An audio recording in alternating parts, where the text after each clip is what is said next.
Hey guys, welcome to this month's book club meeting. And we have chosen one of the best books that is out there called Good to Great by Jim Collins.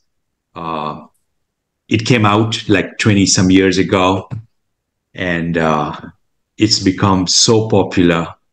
At every conference that I've attended, people will like mention it, will talk about it. It's one of those books that it's like in the top 5 in the world in terms of books sold or how impactful this book has been. So we chose it, and I'm glad everyone's kind of had a chance to either read the book or read the executive summary so that we can come together and kind of discuss it. So very quickly, here's the agenda. Key learning. So there's this PowerPoint slide. There's about 20 slides. I want to quickly go through them. 5, 6, 7 minutes, just so that I can kind of remind of all the concepts that are in the book. So I've kind of tried to summarize them. But the most important part, the part that I'm excited about, frankly, is items number 2 and 3 is I want to hear what you guys got, the main points, because I feel like I'm going to learn more, things when other people are sharing. And then, of course, the application. How does this apply to us in our lives, in our business, and so forth? And then we'll finish it off. So guys, be patient. First, the key learnings. I'll try to be as quick there as I can. So the book starts off with level 5 leadership core attributes. Level 5 is the top, the best way, the highest, the peak, the peak way of, operating as a leader. And of course, we're all leaders, right? So don't kind of see yourself as not being, not applying to you. So definitions of level 5 leaders, top level, it's the top level of organizational leadership hierarchy. It's a blend of personal humility and professional will. Leaders are modest, driven, and they're focused on company success. So the key traits of level 5 leadership, paradoxical nature, they're ambitious for the company's success, not personal fame. That's pretty, interesting. It's for the company, it's not for them. They're driven for results. So they're committed to sustainable, exceptional outcomes. Successor development ensures next generation leaders excel. So they're preparing the next generation. Credit distribution, they're sharing praise in success, taking blame in failure. That's an interesting one for me. Inward origin, often promoted from within the organization. Encouraging level 5 leadership development, steps to foster level 5, identify potential leaders, look for those achieving results without seeking credit, implement good to great concepts, encourages the growth of level 5 leaders, promote from within, and then encourage development, provide opportunities for mentoring, teaching, personal growth. Important insights, level 5 leadership is rare, hard to find, hard to define and develop, but essential for transforming good companies into great companies. And this was really, I think the central theme of this book, the title of the book. Yeah, going from good to great, and good is the enemy of great. Settling for good can prevent greatness across all types of organizations. And it's really across all types of existence, human existence, our own personal lives. Yeah, everything, life is good, work is good, and good is the enemy of great. It's not great, it's just good. It's just getting by. It's mediocrity, it's average or above average, it's not great. So that's what this book is about, is how do you go from good to great? Key to greatness, right people, right opportunities. So really matching the best people to not the biggest problems, but to the biggest opportunities. That's that first bullet there. I'll just quickly go through the other slides here. Who before what, that's another big concept of this book, is finding the right people, putting the right people in the bus. So the who are the right people. So there's 2 things, finding the right people and putting them in the right seat. So there's like 2 concepts there. Yeah. Who are the right people, and then matching them and putting them in the right seat. Confronting the true facts. 4 basic practices when it comes to confronting the facts. Lead with questions, not answers. the leader doesn't have the answers, they just have the questions. They're asking the right questions. Engage in genuine dialogue, debate, not coercion, not trying to convince people, to persuade people into the leader's way of thinking, but just genuine dialogue and debate. Conduct autopsies to learn, not to apportion blame. And then building red flag mechanisms that turn information into facts that cannot and should not be ignored.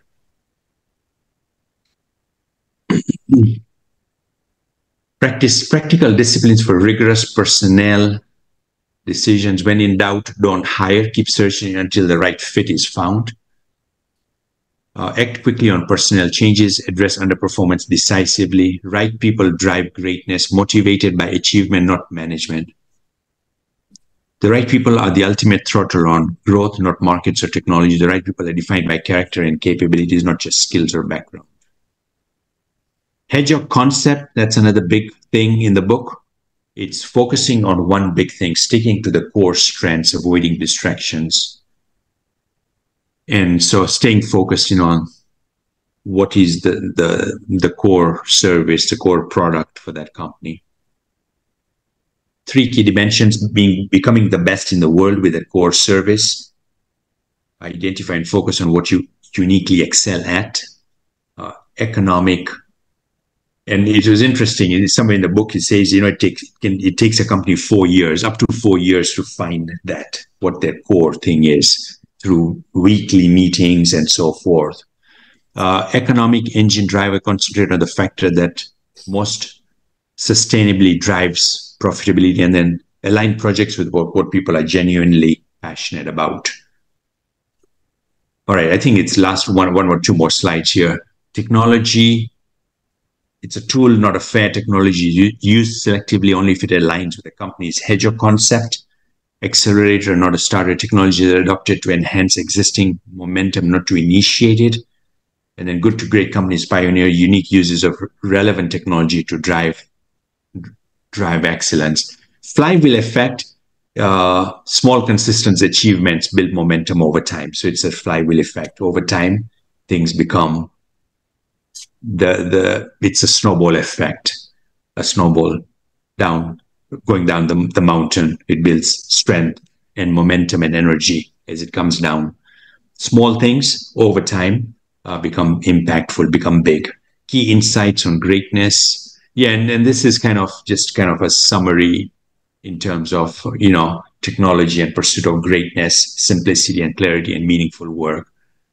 All right, I think that was kind of it there. Want to go around the room and give each person, for each person to really share kind of what were things that stood out for them, like aha moments, things that made you think, things that stopped you in your tracks and like, wow, I forgot about this, or this is a pretty big concept. So let's do that. Noor, if you want to get us started, that'd be great. 1 or 2 big things you got. So one of the biggest thing that I always like from this book is that, I just want to take, yes, it's the Stockdale paradox, right? So most of the time I send it to my clients also, because it's applicable in the business and it's applicable in the life. It's like a balance between optimism and pessimism, that being realistic, which is okay, retain faith that you will prevail in the end, regardless of the difficulties, and at the same time, confront the most brutal facts of your current reality, whatever they might be.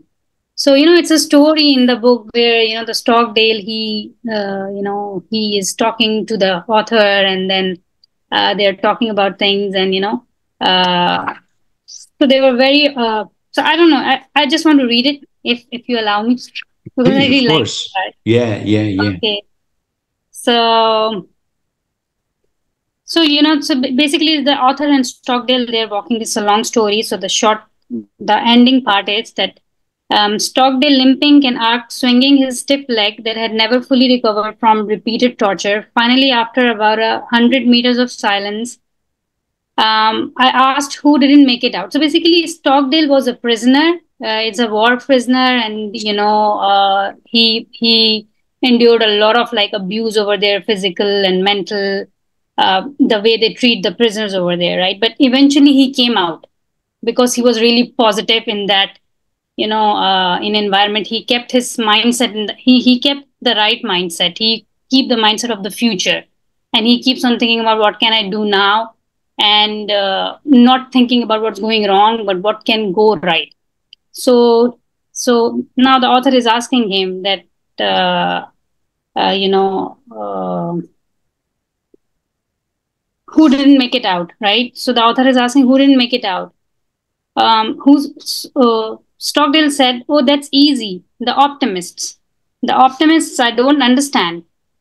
I said, now completely confused, given what he had said 100 meters earlier. The optimist, oh, they were the ones who said, we are going to get out by the Christmas. And Christmas would come, and Christmas would go. Then they would say, we are going to be out by Easter, and Easter would come, and Easter would go. And then Thanksgiving, and then it would be Christmas again, and they died of a broken heart. Another long pause and more walking. Then he turned to me and said, this is a very important lesson. You must never confuse faith that you will prevail in the end, which you can never afford to lose, with the discipline to confront the most brutal facts of your current reality, whatever that might be. To this day, I carry a mental image of, Stockdale admonishing the optimist, we are not getting out by Christmas, deal with it. So basically, you have to have the optimism, but you have to take some actions if you want to reach from this point to that point. So that, your right mindset is important, but if you're not going to take any actions and just have this optimistic mindset, so this is the one very one of the favorite parts for me from this book. And there are 2-3 more. One, the flywheel concept, because it talks about the continuous improvement, and the part where you mentioned this one, that hiring the right people, and this is more of the trait of values and character. It is, I think, I have marked it down. People are not your most important asset. The right people are. Whether someone is the right person has more to do with character traits and innate capabilities than with specific knowledge, background, or skills. Because that you can't change in a person, the character traits. So these are 2 big, favorite things for me, 2 or 3. Yeah. Yeah, that's awesome. Great. Thanks for sharing that. Elisha, I'd love to hear from you. What were 1 or 2 things you got? Yeah. So, like Noir, I really felt like, and like you mentioned too, I feel like it could be, obviously applied as us as leaders, like in our work, but also personally. The fact that it was something about how great is not a circumstance that you find yourself in, right? Like it is a conscientious choice that you make to be great.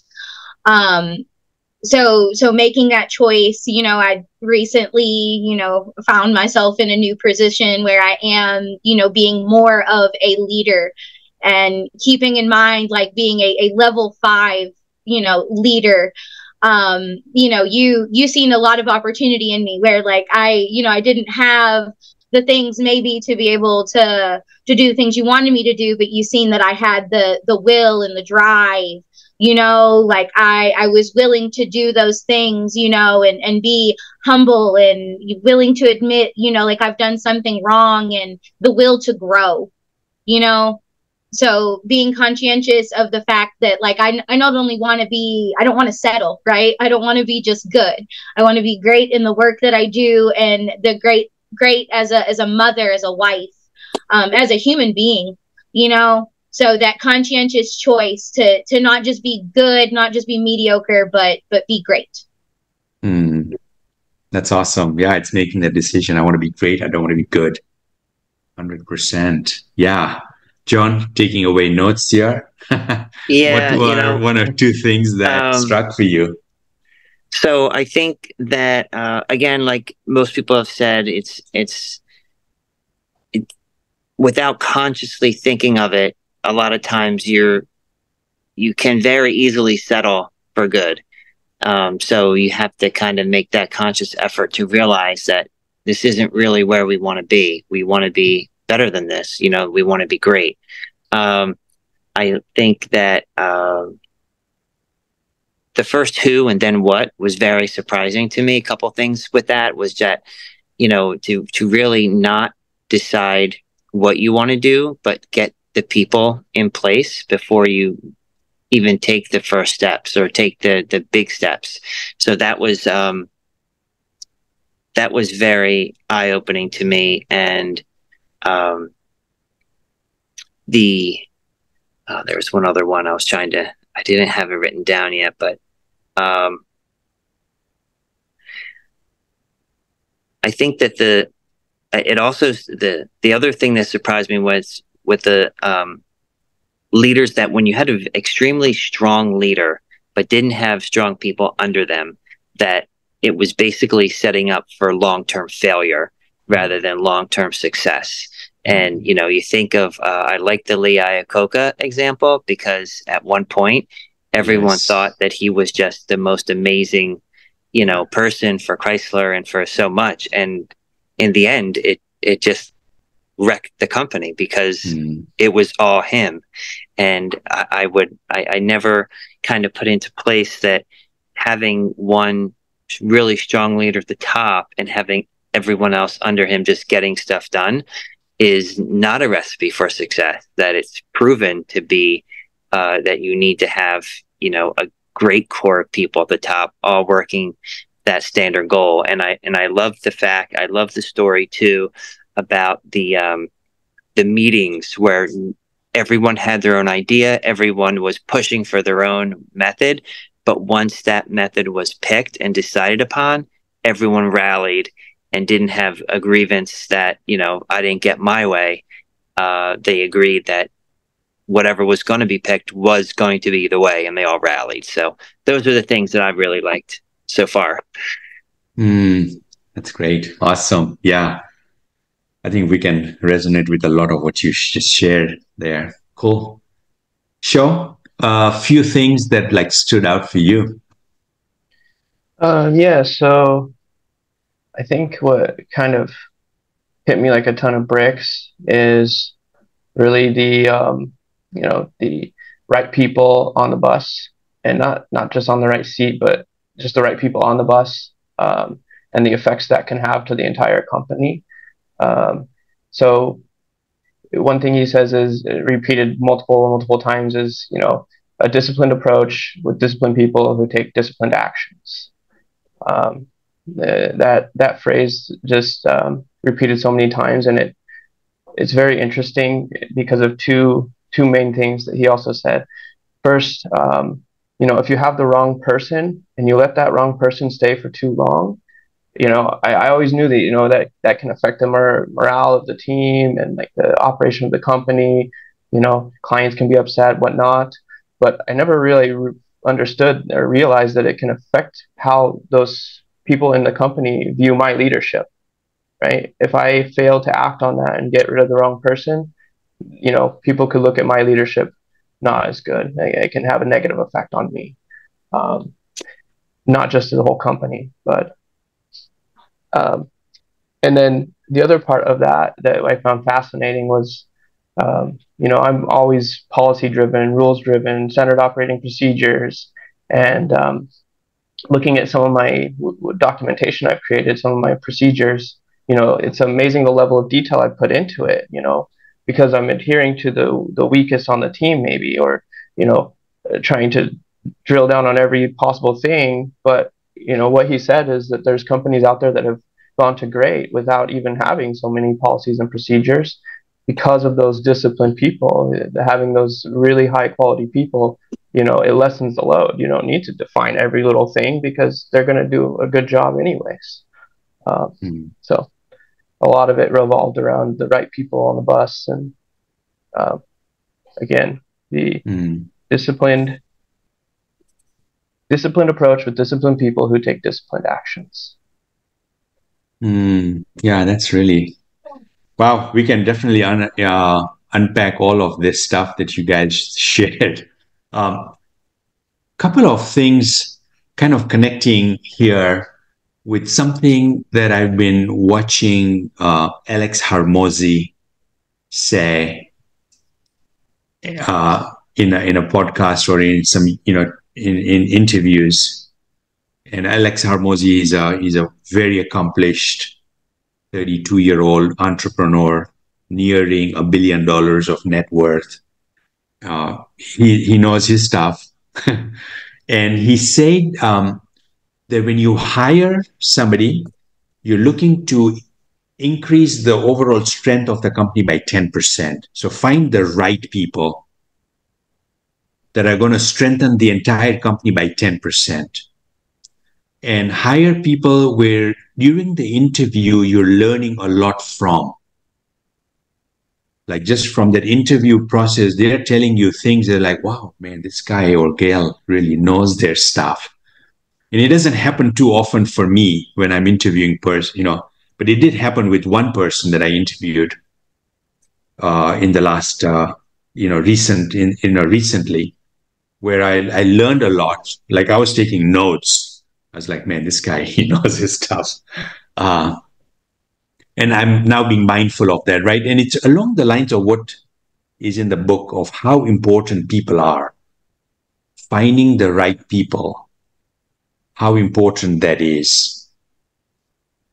And then putting them in the right seat. Sometimes, it can be that you can find the right person, they're in the wrong seat, so you kind of move them and put them in the right seat there. Sure, with what the comment you made, I think it's so true that, the systems and processes and procedures and all that, it's good. We want that, but like how much, right? How much, Mm-hmm. The overall intention for everyone is to document systems, processes. But if you've got smart people, we don't need to like say everything. Yeah, So find the right people. Yeah. As I was sharing this and what everyone else shared, Noor, you were nodding your head. Elisha, you were kind of nodding your head as well. What are some of the things that were going on in your heads? I mean, the whole, like how Shaw said, it's not about like which seat. It's just getting the right people on the bus. Like I can't help but feel like I can relate to that so much because even starting with STCPA, I wasn't sure what I was going to be doing, right? I knew that I could do it. Like I had something to prove, right? And then I've just slowly found where I needed to be. I was hired for something completely different than what I do now, and so. From that side, I feel like you guys gave me an opportunity to get on the bus. And then, just you being a great leader, Salim, and, Shaw, you having, all of the different things that you have in place. It was an easy decision to put me where I am now, and I do hope, as you've mentioned, I hope that I've been able to give my 10% to the improvement of the business and, continue to, because for me, I don't know if I'm a level 5 leader, but that's my goal is, things line to there. What changes will you make or actions will you take? I'm going to be more conscientious of the fact that I don't want to be just good. I want to be great. I want to be a level 5 leader. I want to, be able to do my best, but do it in a way that is humble, where I am keeping it's not about me. It's about the growth of STPA. The better our business grows, the better we look, the more I feel better about the job that I'm doing. So. Yeah. Noor, thoughts, comments? No, I was just listening and I'm seeing like each of us has picked a different area, and all of it when combines is make that great company, right? Like, Shaw's talking about the discipline, and then Alicia's focus more is on what is it? Level 5 leadership, right? And then John shared about another concept, I'm sorry, I'm a little, I'm in meetings since the morning. I'm a little bit, Also, I was thinking that all of these things are all like, let's say, 5 different areas, 6 different areas, as he's also defined in the book, right? The Hedgehog Concept, and then Flywheel Concept, and then hiring the right people. But when it all combines, it becomes a great company. And so that's what's going back in my mind. And then this is another book I'm not sure if you guys have heard about it. It's called The Ultimate Sales Machine by Chet Holmes, where he says that there are 12 gears in a business, and they're all running in cohesion. Then only you're achieving that momentum or that growth that you're looking for. So that's what are the thoughts that going back in my mind. Mm-hmm. You bring up the name Chet Holmes. I followed him a lot. He passed away 10, 15 years ago at the age of 40. One of the smartest people around. But that's the unpredictability of life. And I connect this with, creating something that lives on. Creating something that lives on. So this company, my company, Straight Talk, it's not about Salim. It's about a company that serves, there is a legacy, there is succession. It continues to live on. It continues to do good. Right. So I think, coming not for now, just not doing things for the short run, for today, tomorrow, my lifetime. It's how things going, how things live on, because things pass. At some point, things will move on. They will, everything has a life. It's finite. We don't know what it is, but it's finite. And so really creating an organization that lives beyond the founder is important for me, kind of as a leader. Okay, thank you. Even like, let's say, Chet Holmes, or concepts that he taught. Now, if you listen to or read Russell Brunson, Alex Hormozy, those are the similar concepts that Chet Holmes maybe introduced, and maybe he have learned from someone else. But that's what you're talking about, the legacy. Those concepts are being used by newer authors and even more refined, or they have simplified it. So right, yes. Yeah. That's the legacy. That he's not around, but his teachings are. Yeah. And, as a business, it's, we interact with clients. It's making a difference for them. It's coming from that place of goodness and making a difference for them. So same with team members. It's doing good for them. It's serving them. It's servant leadership.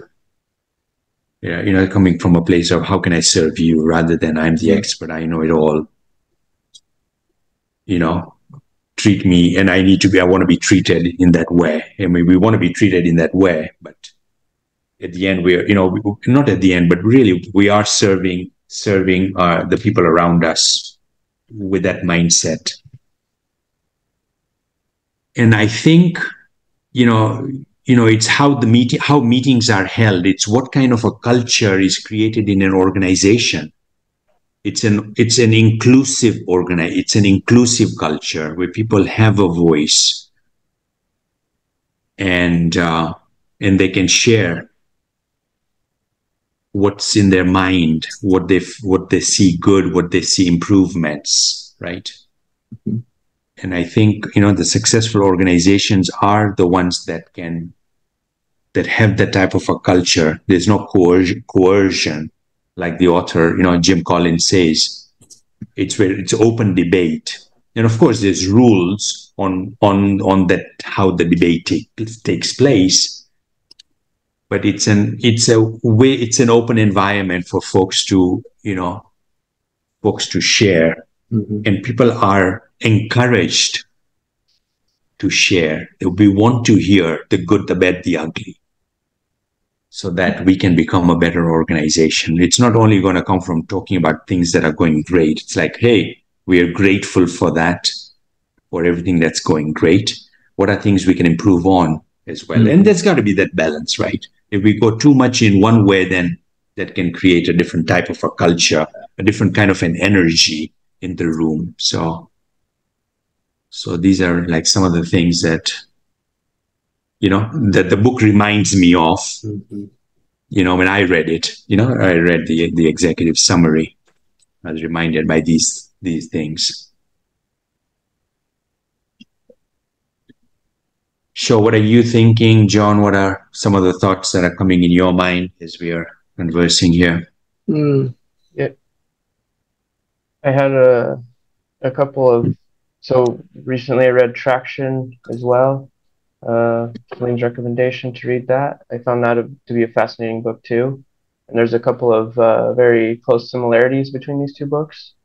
One of them is the right people on the right seat of the bus, literally using that verbiage, both books, the right person on the right seat of the bus, right? The other one is the hedgehog concept. So in Traction, they talk, it's discussed about, not having too many KPIs and having a select few, like I think the 3 is mentioned, right? 3 things that you actually track.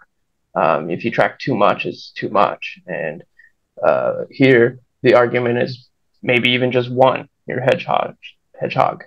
And I found that really interesting because of the simplicity of it. And it really does kind of make sense, right? There's so many different metrics you can measure. And I'm the type of person, I want every single one of them. I want to see all the statistics and all the KPIs. But if you boil it down, if we find that one hedgehog, let's say it's, just as an example, it's a number of new clients per month or something, whatever it may be, you then are able to wrap everything, all the other decisions around that. How is it going to affect, that one metric? Because we know that one metric is really going to drive the company. And so there's like a real nice simplicity to that. Right. Yeah. And really kind of identifying what are the drivers that are going to drive that one matrix, right? And it's looking at all the drivers and seeing, all right, where are the opportunities for improvements? Because in all likelihood, there's opportunities for improvement. So just staying very focused on what was the KPI show you mentioned? New clients? Yeah. Number of new clients. Number of new clients, right? Yeah. So if that's the KPI, it's like, what are all the drivers? What are all the things that are resulting in number of new clients? And optimizing them before adding new ones, most likely. So simplicity, right? We don't need too many KPIs, just a handful. Yeah. Yeah, especially if you can identify that one thing, or maybe a few things that are really the driver of the success of the business and the growth of the business. Then all decisions can kind of like, how are they going to affect that thing specifically? Yeah. John, thoughts, comments, anything you want to add to? Yeah. Well, the one thing that I want to say is that, thinking, as I'm reading, of course, I'm thinking about, our business that we have here and, the focus on things, sometimes I wonder, are we trying to cast the net too wide? Are we trying to do too many different things? Should we focus a little bit more? I like the story in the book about the Kroger store and about, some of the different, the ways that they kind of embraced something that was coming new and decided, we need to act on this, and make decisions. And and about having good people, I had also, when our company recently was, purchased back in March, and when the new owner came and met with us, he said, we have great people here, and there's always been talk that printing is on its way out. He says, we don't believe that, but if something happened and we slowed down to the point, he said, we'll go in another direction because we have great people, and with the great people we have, we can do anything. So I think that was, that was super encouraging to us as the new staff under the new owner, to know that he felt that, with the right people in place, we don't have to only do what we're doing now. We can do something new. So I think I don't have any other real comments to make. I'm enjoying listening to other people's perspectives on it as well. That's really interesting. That's straight from this book too, right? Yeah. He talks about Yeah. about like if you don't think you can be the best in the world at it, then maybe you do something different. Yeah. Mm-hmm. What would your advice be, talking to the room here, for somebody, a small business owner that's got, say, a couple of employees, 2.5 employees, and they're more on the production side? Yeah, they don't have that skill and experience and breadth of knowledge coming in this business. And let's say maybe they're even newer to that business. And then you've got the owner. How does the owner kind of get this where you're tapping into the genius of the other team members? What does it look like for a smaller organization with 2.5 employees that are more production and not as vested perhaps in the business?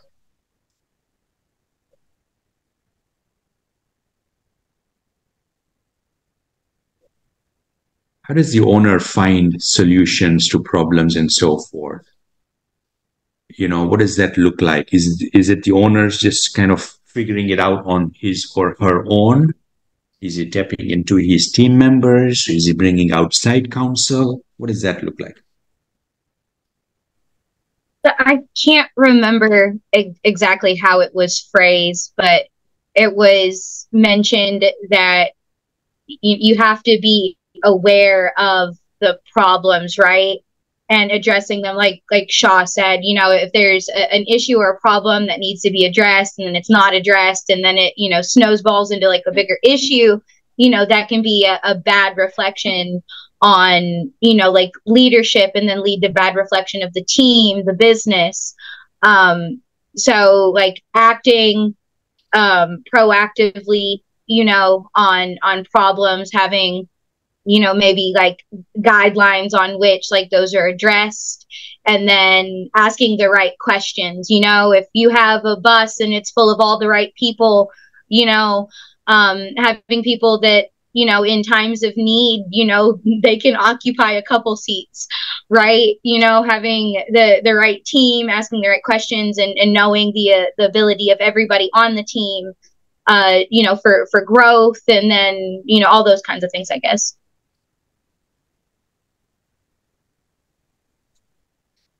Salim, my thought from what you were saying is having people having the owner involved in with other community organizations or chambers of commerce, or a coach, a business coach, because I think that when you have that small of an environment, you need to get some maybe outside perspective on things, to see a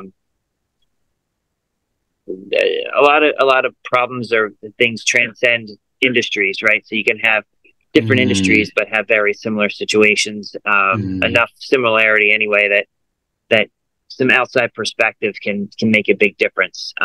Sometimes you could have a couple of great, just those two employees that could be very insightful and offer you ideas. But I think the smaller pool you have, the more you need to get some advice from the outside.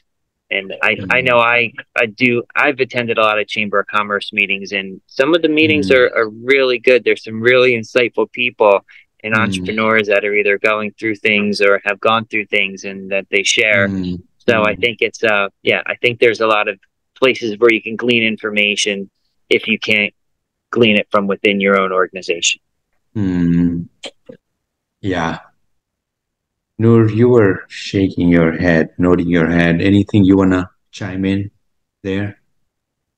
So I'm again, like, maybe it's my coach thinking or coach mindset. I would like, if I'm in that kind of a situation, I would first like to meet with those 2.5 employees, and would like to listen to them. Okay, what's going on, and listen their perspective. So for me, let's say if I am the owner or if I am leading this team, I need to understand what are the problems, right? What are the brutal facts here? and where do I really want to go. So these are the problems, this is my team, this is where I really want to go. And then identifying, okay, what is the gap in the systems, what is the gap in the team, how can I fill it, like, do I need more, let's say, technology advancement, or do I need someone more stronger team members, or again some outside consultations, coaches. So this is what I feel that I would start from, trying to understand where I am at, where is this team, are these the right people, where do I want to go, and then how to reach there. Like the systems, people, like all the resources, right? System, people, and then time and money. Tap into the resources, right? Like tap into all the resources that we have, and if you've got 2.5 employees, like the example I gave, and they may be fairly new at it, they don't know the business as well, but they know something, and they are they may be observing. So kind of tap into their insights and kind of have that as one avenue of intelligence that you're getting, and don't shut them out, and create that culture where they want to give more. Their feedback is encouraged and so forth. And then to what John is saying, Chamber of Commerce, people in the community, that is important. For me, I mean, from my observations, like success is so much mindset dependent, and how we are, what kind of a mindset we have as a person. If we come from that place of humility and not knowing, I don't have all the answers, and they're coming from a place of just trying to learn and grow. And if we are in a chamber meeting, we're going to find that one person and talk to them, but ask them questions instead of telling them our story. That becomes the big difference there. People like to share if we give them the opportunity to share, And there's quite a bit of that around us. We've got so much, so many resources around us. And people don't have that mindset. I mean, what comes to my mind recently in the last couple of weeks, when I'm meeting with a prospect, and sometimes I'll have a younger prospect, and they're trying to start a real estate career or something. And so they've booked a call with me. And I'm like, yeah, you're not a client for me, and that's okay, but how can I serve you, right? So I come from that place, and I just give them everything I have in helping them in their young age to get them off the ground.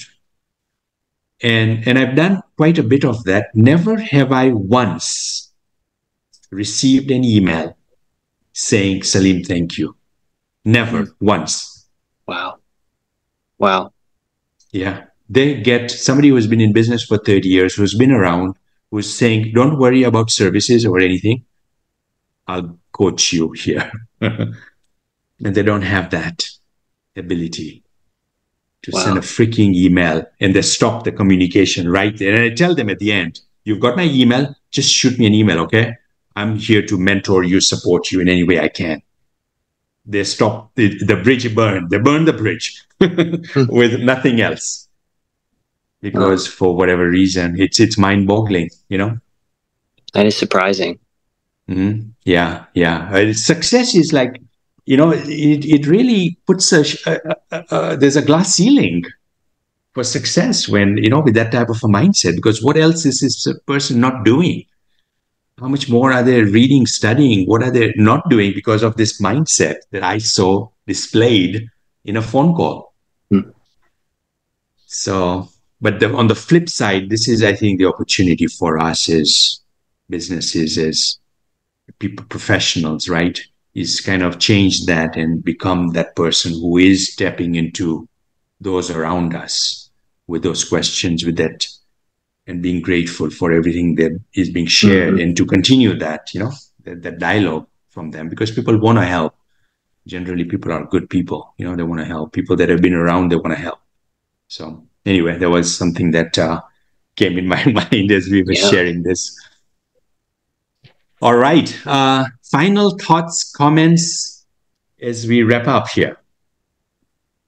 The only thing I wanted to say, because it might seem obvious, but as I mentioned, the chamber group of stuff, obviously the TAC group that we're in is really an ideal situation, as a mastermind group to be involved in. So, I appreciate that, but I just wanted to, just didn't want that to go unsaid. Right. Yeah, anywhere where you get this like-minded group of people that are there to, right, kind of help each other. It's a great place to be, for sure. Yeah.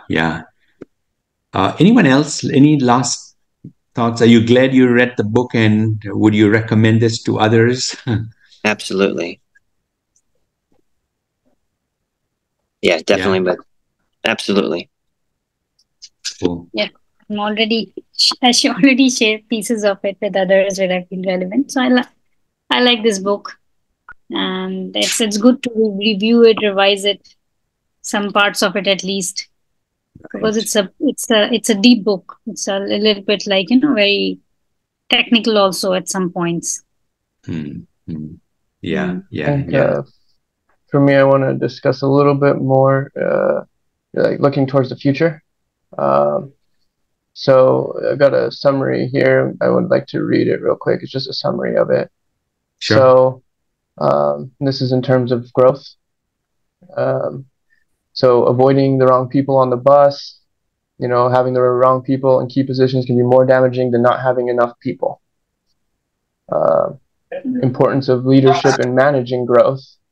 Effective leadership plays a crucial role in managing the balance between growth and staffing. Level 5 leaders, as described in the book, focus on building the right team first and foremost. They understand that sustainable growth is only possible when it's supported by the right people who are committed to the company and the Hedgehog Concept.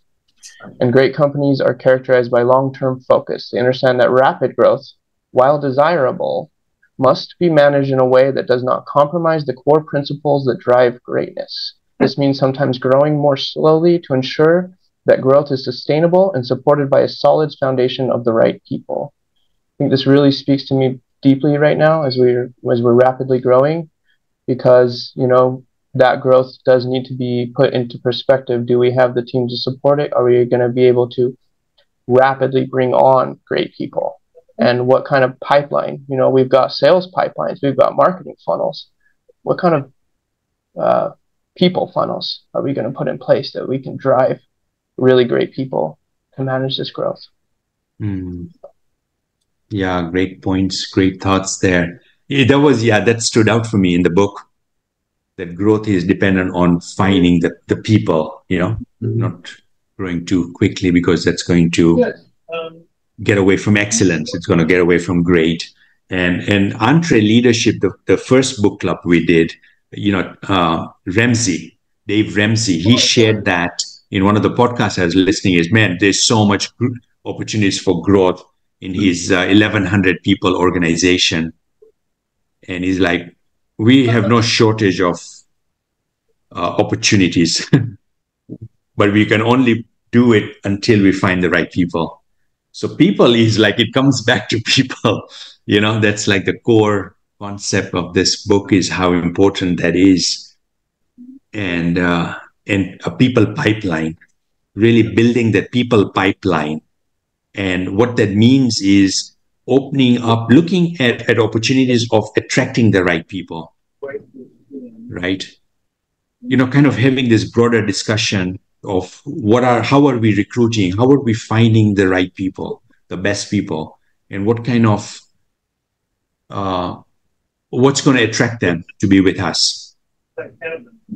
And so I think, there's something there that needs more. There's an opportunity there to talk more about internally. Awesome. Great. Yeah. I want to say like one or two last things. Okay. One is, I think, just becoming good to great is again a process, right? We start with the intention and then we go in that direction. It cannot happen in a day or two, or in weeks or months. But if we keep on taking those actions, it will eventually happen. And another last thing is that, in the book, there is another thing which I would like to, let's say, apply in my personal life and work, is that the creation of the stop doing list. And he also talks about the technology, right? That not go too much into the technology and try to implement everything. Like, it's again for me, because not every tool and every technology is aligning with your hedgehog concept.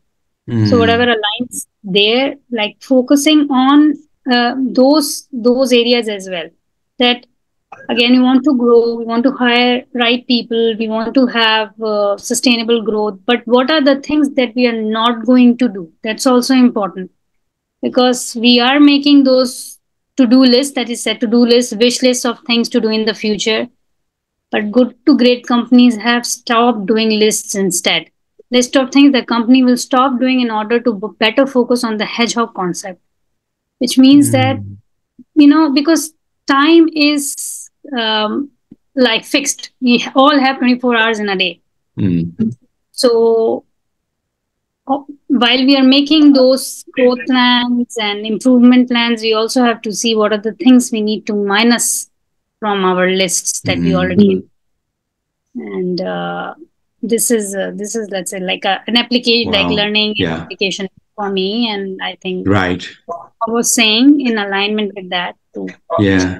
Yeah, if we're adding more stuff, right, there's more to-dos, more things we want to do, more opportunities, along the same lines. It's what do we want to stop doing, so we don't need to just hire people for the sake of that.